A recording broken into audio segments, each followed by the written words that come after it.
ci ñëpp abonné Abdoul Aziz Sow TV waaw direct la waaye ñu abonné pour ñu abonné بحبكم ذو حسني وأن دهر عاقني عن ثوركم وبالبعد ذكرك البين بحبكم ذو حسني وأن دهر عاقني عن ثوركم وبالبعد لكن قلب العير ولا قلبي عير وسر مني عبر بسوكبكم والجمال سنة سادبو بسنة شيخ محمد الفاضل إمامين بغالب الأخيار بشيخ المختار tukka e lasli makko e aska makko hangara idrisil asgar idrisil akbar abdullahil kamil hasanil musanna hasani sib fadimatu bintu rasulillahi sallallahu alayhi wa sallam o jooɗi ha ɓooyi o ewni nelaɗo sallallahu alayhi wa sallam tom jammo o wi ɗum ya qalba qalbi eyma an ɓernde ɓerdam an ɓernde ɓerdam woni joom jammo on woni ɓernde ɓerde men Muhammadin sallallahu alayhi wa sallam mo ganduɗa hoore ma oɗo jamma dimanche jofi altene e heen o hoɗino aduna jamma mo ganduɗa on jamma teskiniɗo e nder aduna mo yejjittaki wa tawalat bushra al hawatifu an qad wulida al mustafa wa hubba al hana'u rewndiri e on jamma ewnali beltinoji wonde jibinama Muhammadin sallallahu alayhi wa sallam wadde weltare waɗɗima won enen hande e ngal ɗo dingal gal Cheikh Amadou Ndiaye weltare waɗɗima men on woni Muhammadin sallallahu alayhi wa sallam Muhammadin sallallahu alayhi wa sallam woni mo Allah suɓi o labi o seggi ɗum o seggiti ɗum o addi ɗum e nder windere o woni dokkal men o wi inna allaha astafa Quraysh min bani kinanata wastafa Hasim min Quraysh wastafani min bani Hasim fa ana karimin wala fa ana khiyarun min khiyarin wal abar ibnul abar ibnul abar barrun ila abil basar musalsilan mimman sajad tuba li ahli al haramaini khussu bi rawqatil amin min bayni kulli thaqalaini faqabanu kull al balad ya laytani kuntu barih hazwa nabi nasabih kay yabra al bul jarih iruzini min wal kabat wa woni Muhammad sena sa saduri kan woni moj fi moj on woni moj fi moj tukka en hanjata Adam alayhi salam wadde nden weltare wodani Makka e Madina holko Makka e Madina dañi ɓe dañi nelaɗo sallallahu alayhi wa sallam jibinede Makka wallelo Madina ɗum taki sha'ir biyeteɗo Abdourahimul Bara'i o wino ko asa lafaifu rabbi an yuballigani qabran yaqirru bi ayni zanahu nadara qabran bi taybata yasmu nuruhu su'uda fa yukhjilu nayrayni ash-shamsa wal qamara حيث الكرامات والآيات ظاهرة لمن هوى الفخر تعزيما ومفتخرا وحيث محبل جبريل ومسعده يتلو على أحمد الآيات والصورا فرد الجلالة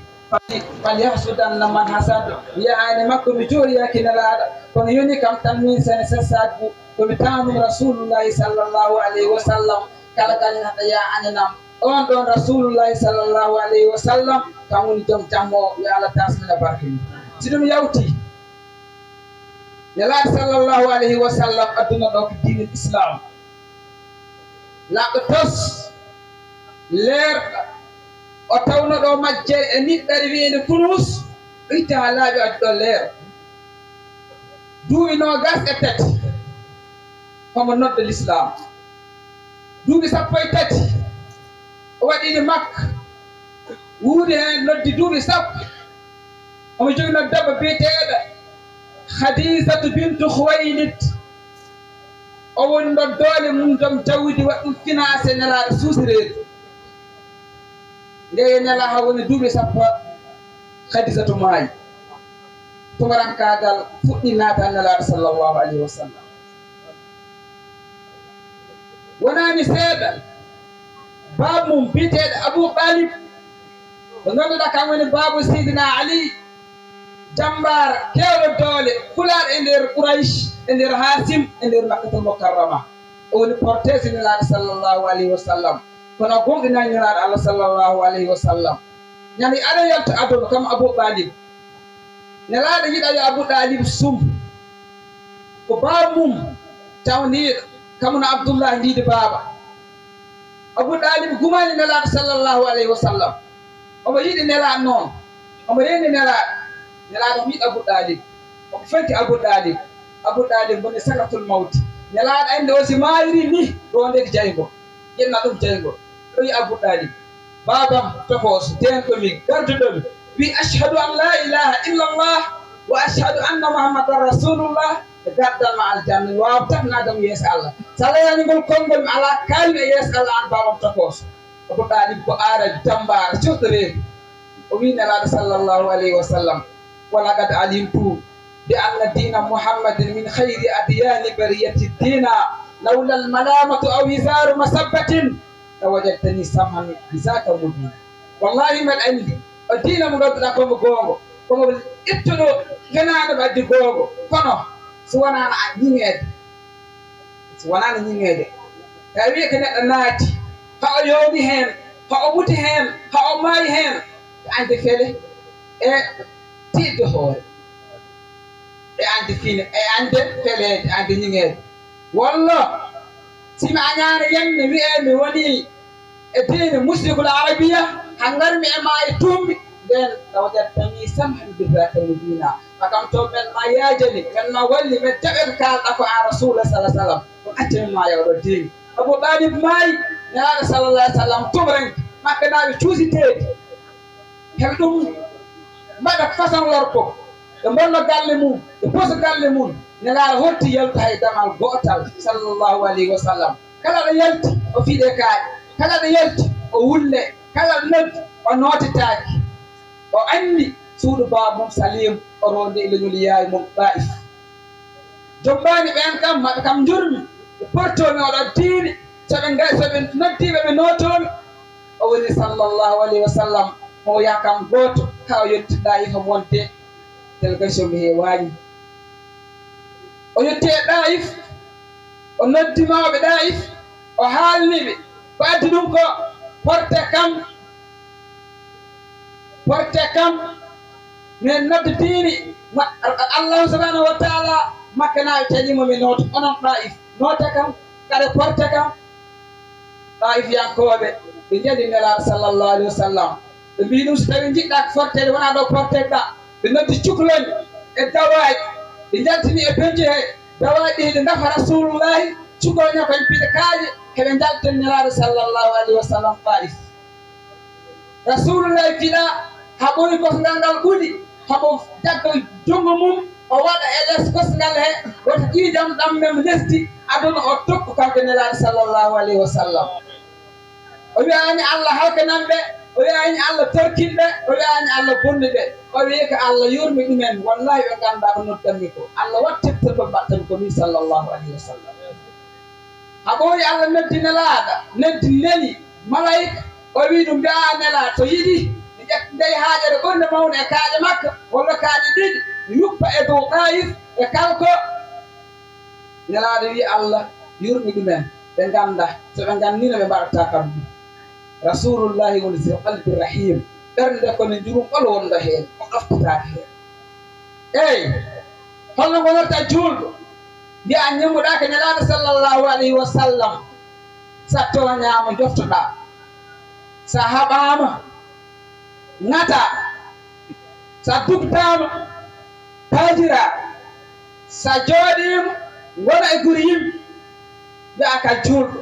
mbiya ka jiɗɗo nelaɗo sallllahu alayhi wa sallam mbiya ka ñambaɗo nelaɗo sallllahu alayhi wa sallam ala jimo o wiika ta'sidi ilaha وأنت تظهر وتظهر حبه هذا محال في القياس بديع لو كان حبك صادقا لأطعته سواء إن المحب لمن يحب مطيع ومي هذا وفى الله تم أن يرون هذا وني أكملت الله هذا وني أقول الله بيا كجد الله ويدوانا قوم تأكلوا بدوانا قوم siyendo yeddemade kone googo ɗoftoɗa mo jiɗɗa o sabu o neɗɗo kala mo jiɗɗa ɗoftoɗa ɗum bandiraɓe haal ko firtide yen ndew Allah juutko kan e ɗaɓɓa kan Cheikh Ahmadou Ndiaye omo gonɗen e tigral mum duuɓi 4 e quelque walla 3 quelque waɗe e noppudu ala gonɗon dawol mum e firɗum sowona yimɓe gonde Allah ndew Allah ɗum o jaggiratma gondon ɗum o wasanma yiidu ceero وما أمروا إلا ليعبدوا الله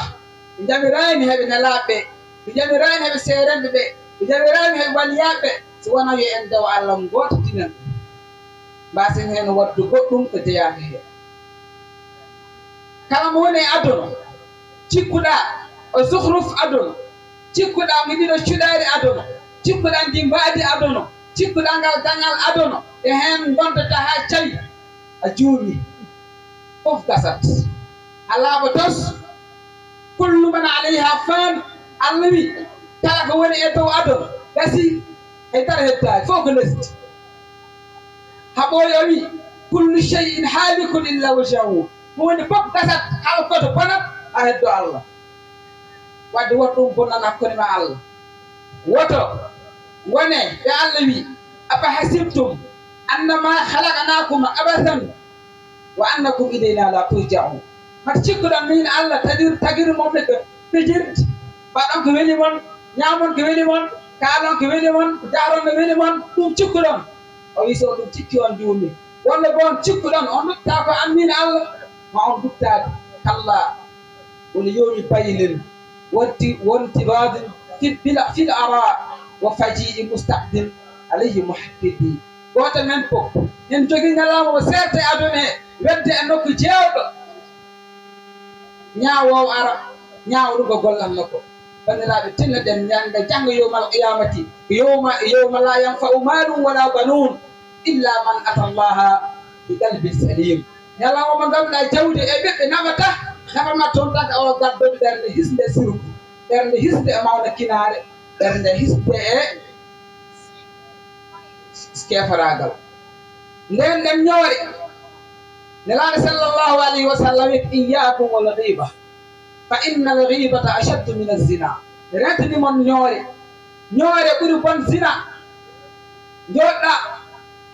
جودا هاكس 30 minutes 40 minutes 50 minutes يبقى أتاك تيم دنيا بهذا حال غنى بسجون ما حالته أيهب أحدكم أن يأكل لحم أخيه ميتا فكرهتموه الذي ما تقول تمن هني تيم بانم هو لني o taƴa ɗum howa ñaama husere par husere ɗo noon tiwde neɗɗo haɗni o tawaka noon wayi nelaaɗo wi hiɗum bon sina sa zini sa yaafanima Allah yaafanama kono noon joom ñoore yaafatma tan ko on mo ñownoɗa bandiraɓe so on gacci galleji mon on gacci golle mon on ngari e digiral Cheikh Ahmadou Ndiaye addi mon ɗo ko haalnede jamma nelaaɗo sallllahu alayhi wa sallam addi mon ɗo ko haalnede ko Cheikh Ahmadou Ndiaye haalnatno aluɓe mum o jotton e nder mumen o laynaɓe ko Allah haali ha o gasa o yekkita junggo mum ha toowa o wi Ahmadou Ndiaye wacci janggo yomal qiyamata wotende ɗum dega ɗum ɗo woni en gonɗa kedi nafmi aduna men laakara yo Allah okki en wawde reftade ko Allah yamiri ko yo Allah haɗan en e wadde ko Allah haɗi sin mi yawti en jetti en joorima khalifa men Cheikh Ibrahima Cheikh Ahmadou Ndiaye yo Allah junnu balɗe mum eɗen jetta comité d'organisation gammu kala Cheikh Ahmadou Ndiaye Oumar Sidi Boye e ɓe wondi marayni cheikh eɗen ɗum beltuno toroyo Allah ɓestan ɗum ko waɗi ko eɗen beltuno jamiyatul khuddam li cheikh ahmadou ndiaye mo ganduɗa walillahi darru qa'il jam'iyatun qad ajma'at kull al ujur لأنها قد أجمعت كل السرور قد أغرست في دارنا الأشجار كأنها في ذاتها الأقمار خالد بابيني تنتمغال غاندودا ngal rendani dendangal weltare ngal rendani dendangal joddi ngal waɗi e nder galle men he dosɗe ngal ñippiɗo no wiyete leɗɗe ɗe gonɗa ɗe ɓesnoɗe ɗe ko moƴƴi rutti jamiyatul khuddam ndi jayil tabar gacce ngala mon toon woni toon ɗo muslimatin muminatin anitatin taibatin abidatin saihatin sayyibatin wa abkara ɓen goni jamiyatul khuddam ndi jayil tabara rewɓe tariɓe ligganade galle cheikh amadou ndiaye yo allah yoɓ mon on dartima darde khadijatu bintu khuwaylid khadijatu bintu khuwaylid kam ƴettino jawdi mum o totti nelaɗo sallllahu alayhi wa sallam nelaɗo sallllahu alayhi wa sallam waɗi financé e nder dinel islam kono on dartima darde mariame kam woni mariame go cheikh amadou ndiaye wontuno galle sene sessal debbo ganduɗa o renno tanga ha cheikh amadou ndiaye arta okko ɗum ko ñaani okko ɗum ko yari kedde fof ɗo yiino o moftan cheikh amadou ndiaye ha cheikh amadou ndiaye tani ko dañi koɗo on ɗon debbo ñalawma goto ari ɗo o wonde cheikh amadou ndiaye cheikh amadou ndiaye wi ɗum waɗani ɗum teranga dammaji tewuji kosama heewi cheikh amadou ndiaye o debbo o ñalawma han mo gonɗen e ñalawma manijo sifni ɗum ñalawma wonduno mum ñalawma musɗo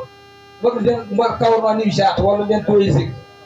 on debbo wi ɗum o ñalawma ɓuuri o ari ñalawma o ñalawma wan hem ala si amadou ndiaye wulli wi ɗum wallahi ko on ñalawma ɓurni mi laabi sappo saabu on ñalawma tawi ko cheikh ne cheikh sad ko hena to aɗo mino wurna laara yessen cheikh sad on debbo darani noon cheikh amadou ndiaye amadou ndiaye وليتك تحلو والأنام مليلة وليتك ترضى والأنام غتاب وليتك بيني وبينك آمر وبيني وبين العالمين خراب إذا صحت منك الود فكل هين لأنما هو قد رابط إذا بيت غرق يماني ولا يماني يملك تبا بيت رابع العربي ولية الله دب جت يلو الله دب دست الله ولي الله كبا دم ليروبي وراي دب ولي الله هانين بون الله بلتنا aduna fof tikkanani ha jamala hen allah weltanimi tan yo en tikkanam man ma rew hane fof haaɗa hakkunam e ma weelo min arabi atuɗa ada wi on ɗon debbo ko debbo suɓaɗo e nder rew kono on dartima darde tabara yawi cheikh amadou ndiaye ligginoɗo e nder galle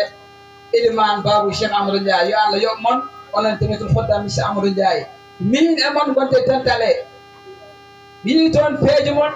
darde mon jawdi mon mbaɗɗon e jamma nelaɗo sallllahu alayhi wa sallam mbaɗɗon e jamma cheikh amadou ndiaye ma allah yoɓ mon e barke cheikh amadou ndiaye e barke nelaɗo sallllahu alayhi wa sallam si ɗum yawti gasnirten haala ko tinaden la ilaha illallah cotiren ɓerɗe ɗe musen ɗi caɗele ɗe e kokki ɗe e bone o popte ko ɓerɗe ɗe kala musiba dalɗo men enen paggatini koye men la ilaha illallah alayka bizicri wa lasimil adab likay tafuusa lilwusuli lil arab wagganima haɗa yenna allah ñimta e ennude allah mbinma dañko coguloɗa ko alaykum ihwati bizicri fi tayami fallahu yaskurukum biljudi walkarami min afati dunia wal ukhra ya salam sallim lana wa hab lana minka salam لا حول لا قوة قد ختمت إلا بك الكريم واستعنت وسلم أزكى السلام أبدا على النبي والرسول أحمد السلام عليكم ورحمة الله وبركاته. ñepp abonné Abdoul Aziz Sow TV waaw direct waaye ñu abonné pour ñu abonné